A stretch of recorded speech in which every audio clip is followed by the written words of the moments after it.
Hello friends, ഒരു പുതിയ വീഡിയോയിലേക്ക് എല്ലാ കൂട്ടുകാർക്കും സ്വാഗതം. അപ്പോൾ ഇന്നത്തെ വീഡിയോ ഒരു ചെറിയ വിളവെടുപ്പ് വീഡിയോ ആണ്. ഞങ്ങൾ നട്ടിട്ടുണ്ടായിരുന്ന ഉരുളക്കിഴങ്ങെല്ലാം വിളവെടുക്കാൻ പാകമായി. അപ്പോൾ അതിൻ്റെ വിളവെടുപ്പാണ് ഇന്നത്തെ വീഡിയോയിൽ.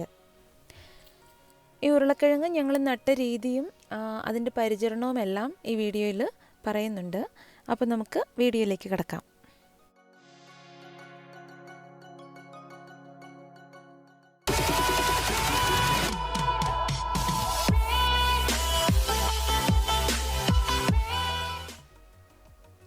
അപ്പോൾ നമ്മൾ ഉരുളക്കിഴങ്ങ് സെലക്ട് ചെയ്യുമ്പോൾ ഇതുപോലെ കുറച്ച് മുള വന്നിട്ടുള്ള ഉരുളക്കിഴങ്ങ് നമ്മൾ സെലക്ട് ചെയ്യുക.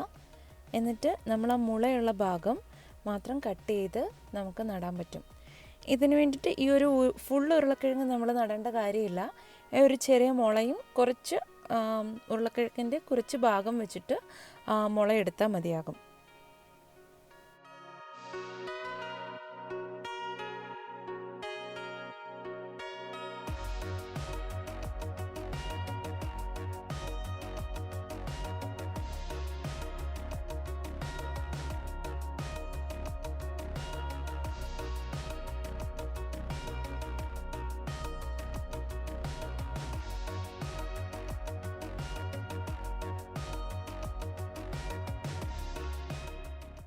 ഇപ്പോൾ അത്രയും തന്നെ മുള വന്ന ഉരുളക്കിഴങ്ങ് നിങ്ങളുടെ കയ്യിലില്ലെങ്കിൽ നിങ്ങൾക്ക് ഇങ്ങനെ ഒരു കാര്യം ചെയ്യാം. നിങ്ങളുടെ അടുത്ത് മുള വരാൻ ചാൻസ് ഉള്ള കുഞ്ഞ് ചെറിയ മുള വന്നിട്ടുള്ള തീരെ ഇത് കണ്ടില്ല, ഇതിനകത്തിപ്പം വളരെ ചെറിയ മുളയാണ് ഈ ഉരുളക്കിഴങ്ങിലൊക്കെ വന്നിട്ടുള്ളത്.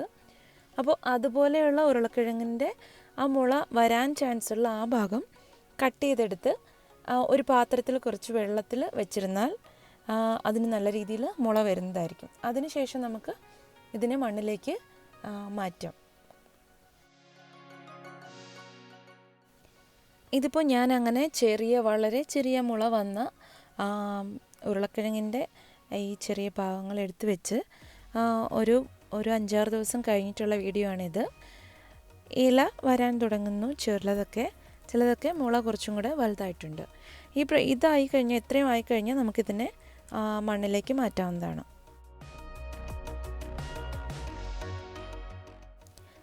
മണ്ണിലേക്ക് നടുമ്പോൾ നമ്മളൊരു കാര്യം ശ്രദ്ധിക്കേണ്ടത്, ഇതിനെ എത്രത്തോളം അടിയിലേക്ക് കുഴിച്ചിടാവോ അത്രത്തോളം നല്ലതാണ്. ഈ ഉരുളക്കിഴങ്ങിനെ നമ്മൾ കുറേ മണ്ണ് മാറ്റി അടിയിൽ ഇട്ടാൽ കുറച്ച് സമയമെടുക്കും അത് കിളുത്ത് വരാനായിട്ട്. പക്ഷേ ഇതിൻ്റെ തണ്ട് എത്രത്തോളം, ഇതിൻ്റെ വേരുകൾ കുറേ എത്രത്തോളം സൈഡിലേക്കും ഒക്കെ ആകുന്നോ അതിനനുസരിച്ച് നമുക്ക് ഉരുളക്കിഴങ്ങ് കൂടുതലുണ്ടാകുന്നതിന് അത് സഹായിക്കും. ഇപ്പം നിങ്ങൾ ഇത്രയും ഡീപ്പായിട്ടല്ല ഉരുളക്കിഴങ്ങ് കുഴിച്ചു വെച്ചതെങ്കിലും നിങ്ങൾക്കൊരു കാര്യം ചെയ്യാൻ പറ്റും. ഈ ഉരുളക്കിഴങ്ങിൻ്റെ മെയിൻ തണ്ടിൽ അങ്ങോട്ടേക്ക് നമുക്ക് നമ്മുടെ മണ്ണ് കുറേ കൂട്ടി വയ്ക്കാൻ പറ്റും. അപ്പോൾ ആ കമ്പിയിൽ നിന്ന്, ആ ഉരുളക്കിഴങ്ങിൻ്റെ ആ മെയിൻ തണ്ടിൽ നിന്ന് വേരുകൾ ഇറങ്ങിയിട്ട് അവിടെ എല്ലാം ഉരുളക്കിഴങ്ങ് കിട്ടും. അപ്പോൾ നമുക്ക് താഴെയും കിട്ടും, മെയിൻ വേരിലും കിട്ടും. പിന്നെ ഈ മണ്ണ് കൂട്ടി വെച്ചേക്കുന്നത് കൊണ്ട് ഈ സൈഡിൽ നിന്നെല്ലാം വേരിറങ്ങി അവിടെ നിന്നും നമുക്ക് ഉരുളക്കിഴങ്ങ് കിട്ടും. അങ്ങനെയാണ് ഉരുളക്കിഴങ്ങ് സാധാരണയായിട്ട് കൃഷി ചെയ്യുന്നത്.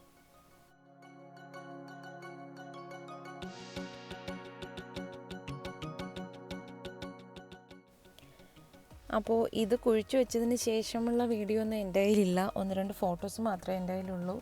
കണ്ടിന്യൂസ് വീഡിയോ എടുക്കാനായിട്ട് 1-2 വീഡിയോ എടുത്തായിരുന്നു, പക്ഷേ അത് ഡിലീറ്റ് ആയിപ്പോയി. അപ്പോൾ എനിവേ ഇപ്പോൾ ഇത് വിളവെടുക്കാനായിട്ട് ഏകദേശം സമയമായി. ഇത് ഇത് നന്നായിട്ട് പൂത്ത് കഴിഞ്ഞിട്ട് ഇതുപോലെ ഒന്ന് വാടുന്ന സമയത്താണ് ഇതിൻ്റെ വിളവെടുക്കുന്നത്. ഇത് കുറച്ചും കൂടെ ഒന്ന് വാടിയാലും കുഴപ്പമില്ല. ഇത് ചിലതൊക്കെ വാടാനായിട്ടുണ്ട്, പക്ഷെ ഞങ്ങൾ ഈ സമയത്ത് എടുക്കുകയാണ്, എല്ലാം ഒരുമിച്ച് അങ്ങ് വിളവെടുക്കാമെന്ന് ഓർത്തു. ഏകദേശം 5 മുതൽ 6 മാസം വരെ, ഏകദേശം 5 മാസം എടുത്തു ഇതിപ്പോൾ ഇത് വിളവെടുക്കുന്ന സമയമാകാനായിട്ട്.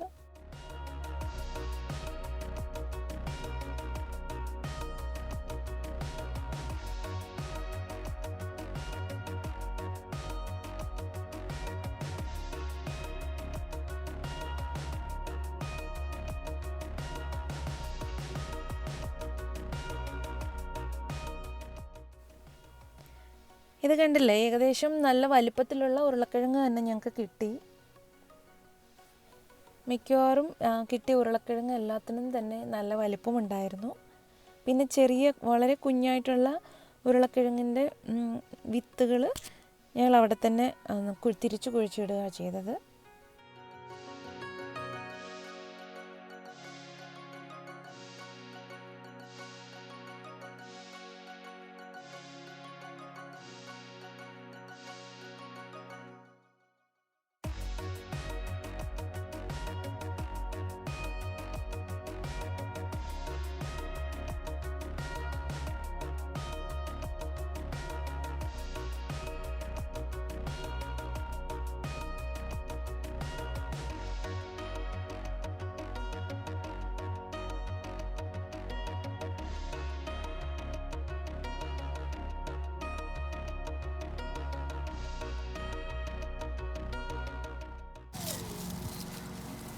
അപ്പൂസ് ഇതുണ്ടോ? ഹായ് വന്നേ, വാ വാ വാ വാ. അപ്പൂസ് ഇതുണ്ടോ? കണ്ടോ? ആഹാ, ഹായ്.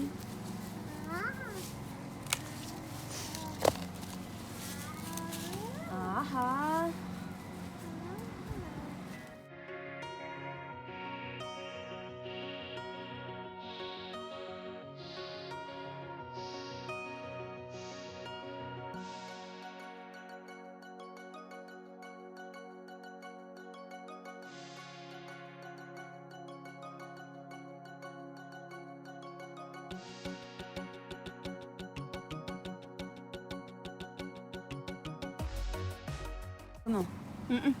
ഇല്ല.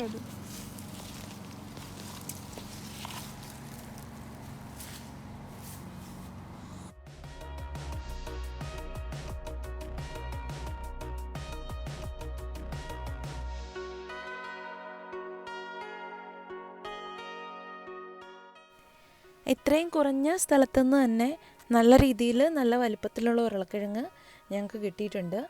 അപ്പോൾ ഇതിന് വേണ്ടിയിട്ട് ഞങ്ങൾ സ്പെഷ്യലായിട്ട് ഭയങ്കര വളം മേടിച്ചിടുകയോ അങ്ങനത്തെ പരിപാടികളൊന്നും ചെയ്തിട്ടില്ല. നമ്മുടെ അടുക്കളയിൽ നിന്നുള്ള വേസ്റ്റും വെള്ളവും കഞ്ഞിവെള്ളവും അങ്ങനത്തെ അരി കഴുകുന്ന വെള്ളവും ഒക്കെയാണ് ഇതിന് ഞങ്ങൾ ഉപയോഗിച്ചത്. 1 2 3 4 5 6 7 8 9. ഇതും അവിടെ കിടക്കുന്ന ഒരെണ്ണം അത് തന്നെ എടുത്ത് ഒന്നുകൂടെ വെച്ചു.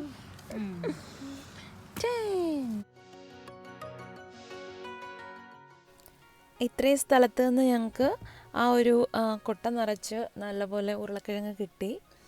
അത്രയും സ്ഥലവും ഞങ്ങൾ വൃത്തിയാക്കിയിട്ടു. അപ്പോൾ ഇത്രയേ ഉള്ളൂ ഇന്നത്തെ വീഡിയോ. ഇതുപോലെയുള്ള വിളവെടുപ്പ് വീഡിയോസ് ഇനിയും വരുന്നുണ്ട്. അപ്പോൾ ഇതുപോലെയുള്ള വീഡിയോസ്, ഗാർഡനിങ് വീഡിയോസ് കാണാൻ നിങ്ങൾക്ക് ഇഷ്ടമുണ്ടെന്നുണ്ടെങ്കിൽ ചാനൽ സബ്സ്ക്രൈബ് ചെയ്യുക, വീഡിയോ ലൈക്ക് ചെയ്യുക. എല്ലാവർക്കും നല്ലൊരു ദിനം ആശംസിക്കുന്നു. Thank you.